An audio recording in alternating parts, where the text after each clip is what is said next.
Bonjour à tous, bienvenue dans un nouvel épisode de la série Comment devenir immortel. Une partie du combat, du défi à relever pour accéder aux différents moyens technologiques d'immortalité et d'invincibilité, une partie de combat a lieu sur le champ de bataille culturel. Nous vivons à une époque où c'est la mode de croire que la mort est une fatalité. Nous vivons à une époque où nous devons combattre notamment la secte juive, la secte musulmane et la secte chrétienne, puisque ça fait partie, ce sont trois exemples non exhaustifs de trois grands pouvoirs d'influence qui persuadent les gens que la mort est inévitable alors que c'est complètement faux. Et une phrase qui reviendra souvent dans votre entourage, dans les soirées, dans les apéritifs, les soirées entre amis, dans les sorties, une phrase qui reviendra souvent c'est « Ah, de toute façon, la mort, ça fait partie de la vie ». Cette phrase est complètement stupide, elle est complètement fausse, la mort ne fait absolument pas partie de la vie. Ceux qui disent ça ne réfléchissent pas beaucoup à ce qu'ils viennent dire, ou ils ont une mauvaise connaissance du monde du vivant, ils ne s'intéressent pas beaucoup à la biologie. D'ailleurs, si vous-même vous avez lu Bernard Werber pendant votre enfance, votre adolescence, votre adolescence, je rappelle que Bernard Werber a travaillé un travail médiatique de réinformation de ce sujet à plusieurs reprises dans plusieurs de ses ouvrages. Il y a un paragraphe où il parle de la relation entre la mort et la reproduction sexuée. La mort ne fait pas partie de la vie. La mort et la reproduction sexuée sont en fait deux faces de la même pièce. La mort ne fait pas partie de la vie, la mort fait partie de la reproduction sexuée. La reproduction sexuée est un mode de reproduction qui est apparu très très tard dans l'histoire du monde vivant sur Terre. Comment on sait que c'est complètement faux et stupide de dire que la mort fait partie de la vie? Eh bien, par exemple, il y a tous les modes de reproduction asexués, les végétaux, par exemple, ou les bactéries. Les bactéries sont, par exemple, rien qu'avec l'exercice, la capacité à se reproduire par mitose, les bactéries ne sont pas mortelles comme nous.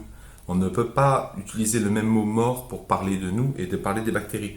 De notre point de vue, les bactéries sont immortelles parce qu'elles ont la capacité à se reproduire par mitose, c'est-à-dire qu'à partir d'une bactérie mère, on va avoir deux bactéries filles qui sont des copies quasiment strictement identiques, ce qui est déjà une forme d'immortalité, ce qui invalide complètement cette idée « de toute façon, il faut bien mourir, ça fait partie de la vie ». Et les végétaux, qui eux sont des organismes multicellulaires, pareil, possèdent des modes de reproduction asexués que nous leur envions. Donc les gens qui disent la mort fait partie de la vie, semble-t-il, ne se sont jamais intéressés au mode de reproduction dans le monde végétal.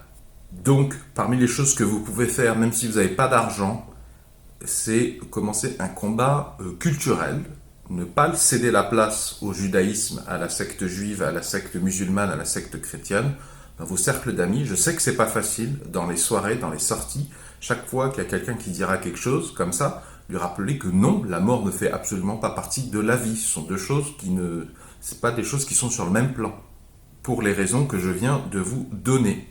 Donc, vous avez peut-être aucun argent, vous êtes peut-être encore étudiant, vous ne comprenez pas grand-chose au monde qui vous entoure, mais vous pouvez déjà mettre en place cette action lors de votre prochaine soirée entre amis, repas de famille, que sais-je, quand vous entendrez passer « de toute façon, la mort fait partie de la vie », je sais que c'est dur, moi-même je n'y arrive pas à chaque fois, on n'a pas forcément envie de gâcher l'ambiance, mais en fait il faut le faire, ne pas céder de la place aux poisons que sont le judaïsme, l'islam, le christianisme, les témoins de Jéhovah, etc., etc.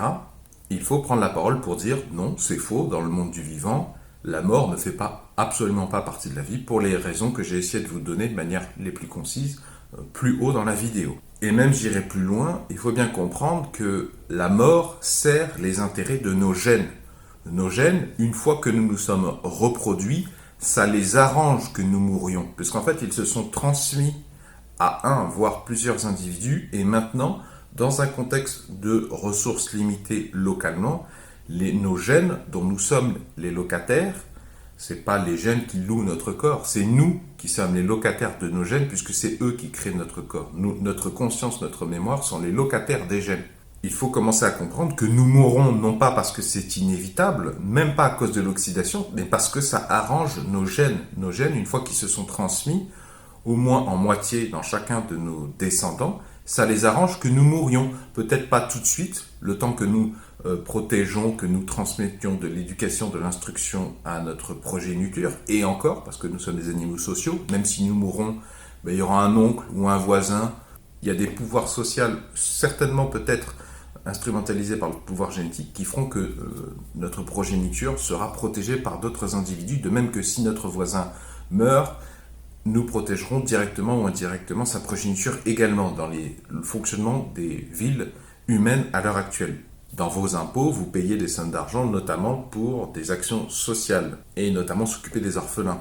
Donc il faut commencer à comprendre que dans la phrase « de toute façon la mort fait partie de la vie », il faut commencer à comprendre qu'en fait ce sont nos gènes qui ne veulent pas que nous sachions qu'ils existent et que c'est eux qui s'arrangent de notre mort, voire qui veillent à la provoquer parce que ça les arrange, parce que eux, ça les rend justement, ça les rend immortels, ça leur permet de se pérenniser dans le temps. J'espère avoir été clair, je compte sur vous pour de votre côté faire ce qui est en votre pouvoir à votre hauteur, tout en restant respectueux sans vous mettre en danger. Si vous avez apprécié ce rapide sujet, pouvez-vous mettre un pouce vers le haut s'il vous plaît, pouvez-vous mettre un j'aime.